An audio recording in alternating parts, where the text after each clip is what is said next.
Welcome to this deep dive. Let's picture a scenario for a second. Okay, I'm ready. You've just configured a brand new, highly touted autonomous AI coding agent. You hand it a really complex multi-step refactoring task. Something tedious, I imagine. Incredibly tedious, like migrating a legacy database schema across, I don't know, 50 different files. Right, the stuff you really don't want to do manually. Exactly. So you spin it up, you step away to grab a coffee, and you're feeling fantastic. The future of software engineering has finally arrived. It hasn't. No, it hasn't. You return to your desk, and the agent hasn't just failed. It has spectacularly, almost creatively crashed. Oh yeah, we've all been there. It confidently rewrote a core routing module using deprecated variables from like 3 versions ago. And as the cherry on top, it somehow managed to delete your entire test suite. Is the ultimate modern developer nightmare. Yeah. And honestly, based on the sheer volume of frustrated discussions happening in the community right now, it's an incredibly common one. Which brings us to the materials you sent over for today's deep dive. You handed us this really fascinating stack of sources. We've got technical white papers on context decay, some raw architecture diagrams outlining something called the LLM as-OS paradigm, Yeah, that one is huge. and a few slightly panicked blog posts from developers whose agents just went completely rogue. So our mission today is to decode the real pain of unreliable context in long horizon coding tasks. It's a big topic. It is. We are going to identify the architectural flaws causing these spectacular crashes and teach you a practical context engineering system based on all this research. So by the end of this, you'll know exactly what your agents need to retain, retrieve, validate, and, actually discard. Right, discarding is key. We have to fundamentally shift how we think about agent failure. Because when an agent bombs a long-running task, the instinct is always to blame the model's intelligence. Like, oh, the AI just isn't smart enough yet. Exactly, or its reasoning capabilities are flawed. But the research points to a completely different culprit. The problem isn't the brain. It is the crushing weight of the memory it is being forced to carry around. Let's unpack the architectural root of that problem. Because reading through these diagrams, it seems like the default industry approach has just been treating the model like a bottomless bucket. That's a great way to put it. The standard framework design is just naive concatenation. Every single tool call, every system log, every verbose terminal output, it just gets dumped sequentially into the prompt for the next step. It's a total brute force approach. Right. The logic is, well, the AI needs maximum context to make good decisions, right? So give it everything. Right. But looking at the math in these white papers, that naive concatenation is basically a death sentence for long-running processes. If you have a workflow spanning N sessions, and each session generates T tokens. The context doesn't just grow linearly. Exactly. Because each new prompt includes the entire history of the previous prompts, the token growth is multiplicative. It compounds quadratically. Wow. It inflates so incredibly fast. It hits the context limit, it drives up API costs, and it triggers what researchers are calling context rot. Context rot, I love that term. But I can already hear developers pushing back on this, saying, we have models with 2 million token context windows now. Oh, I hear that all the time. Right. They say, if I have 2 million tokens to play with, why not just dump the whole repository, the Git history, the terminal logs, all of it in there? Yeah, that's a tempting thought. But to me, that feels like trying to fix a messy junior developer by handing them a 10,000-page Slack transcript and saying, read this entire document every time you type a single line of code. Right. They aren't going to get smarter. No, they're just going to get completely paralyzed. That is the perfect analogy. A massive context window is just a bigger desk. It doesn't help you find the one specific sticky note you need if that desk is covered in 3 feet of trash. Good luck finding the sticky note. And in fact, it actually makes it worse because of how the attention mechanisms in these models work. The self-attention heads get totally diluted. Context rot actually breaks down into 4 very specific measurable defects. Let's go through those. First, you have context poisoning. Yeah. This happens when an agent hallucinates a minor detail or makes a bad assumption early on in the task. Okay. Because that bad fact is now permanently etched into the running context log, it contaminates all the subsequent reasoning. The model basically treats its own past hallucination as ground truth. So it just keeps building a skyscraper of logic on top of a completely false premise. Precisely. It's doomed from step 3. The second defect is context distraction. This is a direct result of that diluted attention mechanism I mentioned. The model loses the overarching goal of the task because its context window is suddenly overwhelmed. Overwhelmed by what, exactly? By thousands of lines of successful yet totally irrelevant network pings or, verbose dependency installation logs. It literally can't see the forest for the trees. Oh, I've seen those logs. They go on forever. Right. Third is context confusion. When you dump multiple different formats into one log, say, JSON responses mixed with raw Python tracebacks and bash outputs, the model's parser just starts to break down. It misinterprets the structure of the data entirely.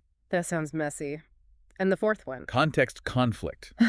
This is when the agent tries a solution, it fails, it tries a different solution, and now the context contains contradictory instructions on how a specific function should work. Which just leads to paralyzed decision-making. Exactly. And reading through these developer blogs, all of these defects seem to converge into one catastrophic failure mode, the stale state phenomenon. Yes, the stale state.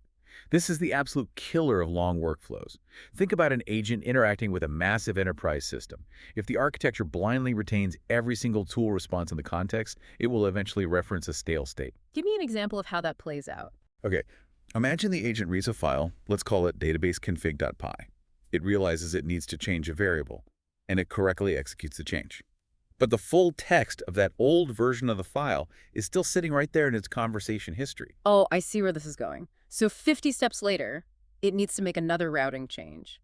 And instead of using a tool to read the live file again, it just searches its own context history. It finds the old version and uses that as its reference point.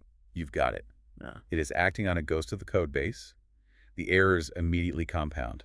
It applies a patch to a file state that literally no longer exists, which generates a massive syntax error. And then what? The agent reads that new error, panics, generates another tool call to fix the conflict, and suddenly it is blindly deleting your test suite just to try and force the build to pass. So the brute force bottomless bucket approach is completely out. We have to completely restructure how the agent stores and accesses information. Exactly. We have to move from a chat log model to an operating system model. And this is where the white papers introduce the LLM SOS paradigm. Right. The core concept here is building a file system abstraction for the agent. Instead of a single, endless stream of text, the agent interacts with a dynamic, governed infrastructure. Every memory, every tool output, every human instruction is treated like an addressable file that can be queried, updated, or deleted. And the researchers map this out into a very rigorous, three-tiered memory system. Let's dig into the mechanics of these tiers, starting with short-term memory. The papers describe this as the live working context, right? Correct. It's updated on every single turn, but it is strictly bounded.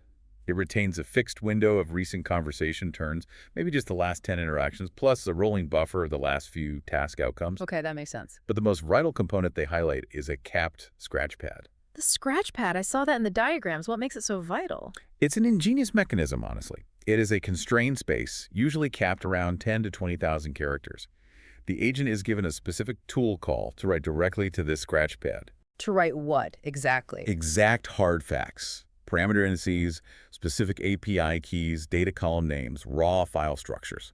The entire purpose of this scratch pad is to ensure these non-negotiable details survive context truncation. Oh, so when the older conversation turns inevitably get pushed out of the short-term window. The hard facts written to the scratch pad remain persistently visible at the very top of the prompt. Okay, the scratch pad handles the exact variables, but a 20K character limit fills up incredibly fast in a complex refactoring job. How does the agent track the broader narrative of what it's actually trying to achieve without blowing that limit? That transitions us perfectly to the second tier, midterm memory, or the episodic project state. Unlike short-term memory, which updates every turn, midterm memory is updated per session or per major milestone. So it's less frequent. Yes. It is a bounded, highly structured summary, usually maintained as a strictly formatted JSON file. It tracks the active user requests, a list of recently modified files, and most importantly, an auto-summarized decision log that explicitly records why the agent took a specific step. Okay, let me pause you there and act like a real developer for a second. A JSON file. Yeah. If this agent is constantly writing and rewriting a JSON file to maintain its own memory, what handles the schema validation?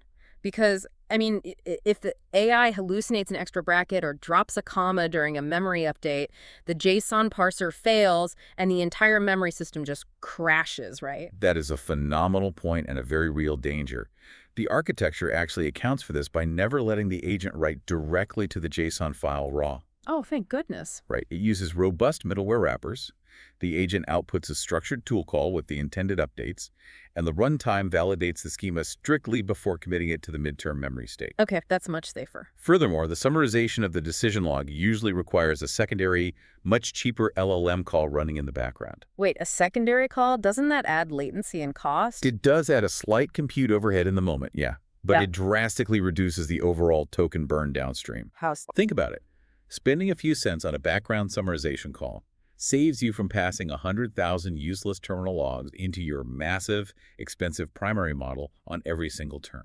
It bounds the computational cost. Okay, when you put it like that, that makes a trade-off totally worth it. Now, what about the third tier, long-term memory? Long-term memory is your persistent cross-project knowledge base. This relies on retrieval-augmented generation, or AIRAG. It houses semantic and domain-specific information that rarely changes. Like what kind of information? Your team's specific coding conventions, overarching architectural guidelines, or retrieved documentation. So when the agent is refactoring a database, it can query the long-term memory for the company's specific SQL formatting rules, pull them into the short-term working memory, apply them, and then dismiss them. That is really elegant. So we've built this structured filing cabinet. We have the scratch pad for immediate facts, the JSON state for the project narrative, and the RAG database for the permanent rules. But, even with the best filing cabinet, if you never throw anything away, you just become a digital hoarder, the agent will still eventually choke on data. So we have to talk about the mechanics of how the system deletes information. Yes. The technical term the research uses here is fixed recency eviction. This is the art of strategic forgetting. The art of strategic forgetting. So how does that functionally work? To use an analogy, it sounds like a bouncer at a club with a strict fire code capacity limit. That's a fun way to picture it. Right. If a new log wants to come in, an old log has to get kicked out. But if the bouncer just kicks out old logs, how does the agent remember what it did an hour ago? Does the bouncer, take a Polaroid of them before they leave? That is exactly how it works. Pure deletion is incredibly dangerous for an autonomous system. If the agent completely loses the history of its actions, it suffers from a critical failure mode known as premature termination. Premature termination. Meaning the agent forgets the scope of the job and just kind of clocks out early. Precisely. Imagine the initial prompt asks the agent to refactor 5 specific routing files. It finishes the first 3. The massive terminal logs from compiling those 3 files trigger the capacity limit, so the system evicts them. And if they're just gone? If it just deletes them, the agent looks at its current short-term context, sees no record of pending files, and declares the entire job finished, even though 2 files remain untouched. Oh, that's a nightmare. So how do we prevent that? To prevent this, your bouncer mechanism intervenes. Before the old logs are evicted, the system uses that secondary LLM call to generate a highly condensed summary, the Polaroid, of what those logs contained. So it compresses the history? Right.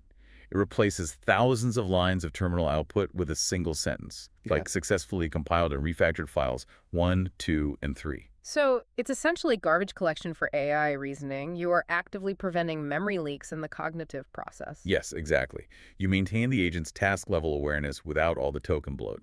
The reasoning focus remains sharp and constant, whether the project takes 10 minutes or 10 hours. Okay, we have the memory architecture dialed in. The agent knows what to keep, how to summarize, and how to safely evict. But let's be real, external reality is messy. Very messy. APIs change their rate limits, database connections drop, third-party tools time out. Even a genius agent is going to hit a wall. Which brings us to the final and arguably most important pillar of these new architectures: validation, error recovery, and self-healing runtimes. For an agent to be truly autonomous, it must recover from inevitable failures without pinging a human developer every 5 minutes. How does the system handle that programmatically? It requires a multi-tiered error handling logic. The overarching runtime must classify the nature of the error before the agent even sees it. Give me a breakdown of those classifications. Sure. For instance, if it's a transient error, like a temporary network timeout, the runtime intercepts it and automatically triggers a retry with an exponential backoff. So the agent doesn't even know what happened. Exactly. The agent's context window isn't even polluted with the timeout log. However, if it's a blocking error, say, an API endpoint returns a 400 bad request because a required parameter is missing, The runtime feeds that specific error back to the agent. Forcing it to replan. Right. The agent recognizes that blindly repeating the tool call will fail, so it searches its long-term memory for updated API documentation to fix the issue. And what about validating the actual code it writes? Handling an API timeout is one thing, but ensuring a massive database refactor doesn't completely crater the production environment is another level entirely. The research is adamant that robust agentic workflows require dual testing architectures. Dual testing. Yes. The agent must successfully run two distinct categories of tests in a sandboxed environment before it is allowed to commit a task as complete. First are the fail-to-pass tests. Okay, so that proves that the newly generated code actually solves the specific issue, like the test failed before the agent's intervention, and now it passes. Exactly. That's standard test-driven development. Prove you do the job. But what's the second category? Oh, that would be pass-to-pass tests. Right. This is rigorous regression testing. It proves that all the surrounding legacy functionality, which was passing before the agent started working, is still passing. So it mathematically ensures the agent didn't break 3 adjacent features while fixing the target bug. Precisely. I love that. But that tests the code. One of the white papers detailed something far more wild, which was testing the agent itself. How does the overarching system know if the agent is just quietly spiraling, going around in circles, trying various tool calls, but actually achieving 0 state changes in the code base? You're referring to the VIGIL system paper. That one introduces the concept of the diagnostic memory loop. Advanced runtimes don't just log pass or fail. They constantly track what they call the effective state, or the diagnostic friction of the agent. Wait, effective state sounds like human emotion. We aren't giving the agent feelings, right? No, of course not. Okay, good. Because frustration is highly subjective. How do you measure an AI's frustration deterministically in a piece of software? Are we just tracking timeout frequencies? It is entirely deterministic based on strict heuristics. The runtime calculates the delta between token expenditure and actual file state changes. Oh, interesting. So if an agent is burning tens of thousands of tokens, issuing the exact same abstract syntax tree edit 3 times in a row, and failing every time, the system flags that as high diagnostic friction. That makes total sense. It tracks the magnitude of delay. Right, and the frequency of fallback behaviors. It categorizes these operational patterns using a mathematical weighting schema they call roses, buds, and thorns. Roses, buds, and thorns. Break down how that algorithm actually weights those events. Okay, so roses are high-efficiency successes. If the agent navigates a complex directory perfectly on the first try, the system assigns a high positive weight to that specific prompt or tool schema, reinforcing it for future use. It's like positive reinforcement. And buds. Buds are latent opportunities. Let's say the standard search tool failed, but the agent successfully wrote a custom bash script to find the file instead. The system flags that workaround as a bud, a signal to the human developers that a new dedicated tool should probably be built. That is so smart. And thorns. Thorns are failures to repair. These are negative-weighted friction points where the agent consistently loops or crashes. So it is actively profiling its own operational bottlenecks. Exactly. But, I mean, if it logs a thorn because an internal API was down on Tuesday, you don't want the agent refusing to use that API on Thursday when it's back up, right? No, of course not. Which is why the system applies a decay function to the diagnostic memory. It uses a temporal discount factor, like a virtual half-life. A half-life for AI anxiety. Basically, yeah. Yeah. The negative weight of a thorn might multiply by 0.9 every day. As time passes, the historical anxiety about that specific failure naturally fades out of the agent's diagnostic memory. It ensures the self-healing mechanisms are only biased by current relevant friction. Right, creating a closed-loop infrastructure that adapts as the code base evolves. That is just incredible engineering. So, to synthesize all of this for the engineers listening, if you are building or deploying a reliable coding agent, the core takeaway from all these sources is that success isn't about buying access to a larger foundation model with a massive context window. Not at all. It is entirely about context engineering, a minimalistic, cheaper agent that is backed by a highly governed infrastructure utilizing a file system abstraction, fixed recency eviction, dual testing, and deterministic diagnostic loops will constantly outperform an over-engineered model drowning in a chaotic, infinite context window. It fundamentally comes down to environment. A genius forced to work in a hoarder's house will always lose to a competent professional operating in a perfectly organized, well-lit laboratory. And that reality leads to a final, somewhat humbling thought I want to leave you with today. As we move toward implementing these systematic memory pipelines, where our AI explicitly records exactly why architectural decisions were made, tracks the nuances of API changes, and mathematically prunes outdated logic, we have to consider the long-term results. It's a big shift. It is. We are rapidly approaching a horizon where your AI agent's episodic memory of your codebase and the historical context of its evolution will be far more organized, accurate, and accessible than your own engineering team's documentation. Without a doubt. When the AI can retrieve exactly why a database schema was altered 3 years ago better than the senior developer who wrote the migration, how does that change the role of the human engineer?